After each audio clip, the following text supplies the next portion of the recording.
l'entité première à intégrer le MPCC, en toute logique, c'était l'équipe.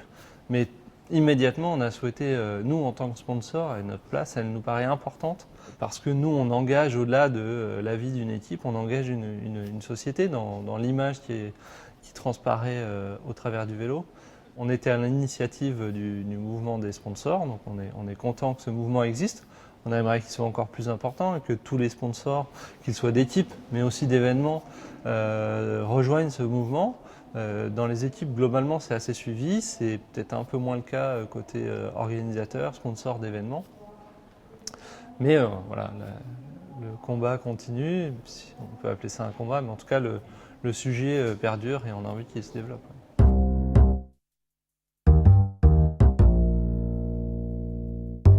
Aux yeux du grand public, le cyclisme est toujours associé au dopage. Malheureusement, les sponsors s'y intéressent pas.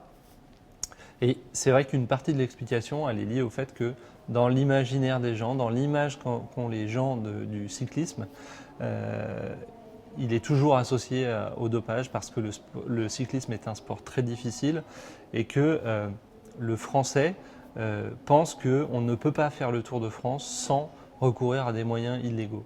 Voilà. Donc nous, on essaie de démontrer par tout moyen que si, on peut faire le Tour de France, comme on dit, à l'eau claire.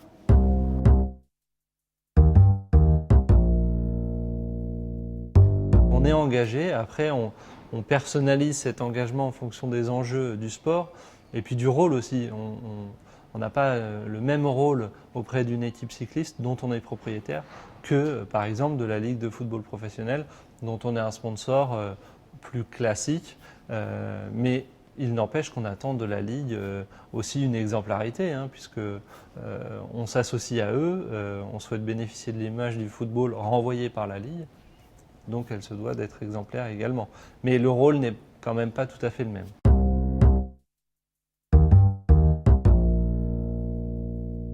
On ne fait pas que enchaîner les années au sein du MPCC sans agir, on y croit. Et on a raison d'y croire parce que s'il n'y avait pas de raison d'exister, ça n'existerait déjà plus. On voit que les lignes bougent puisque certaines règles qui étaient en vigueur au MPCC ont franchi un pas puisqu'elles sont maintenant en vigueur au sein de l'UCI et dans la lutte antidopage en général. Et on attend que toutes ces règles soient appliquées par l'UCI et dans un merveilleux monde l'AMA.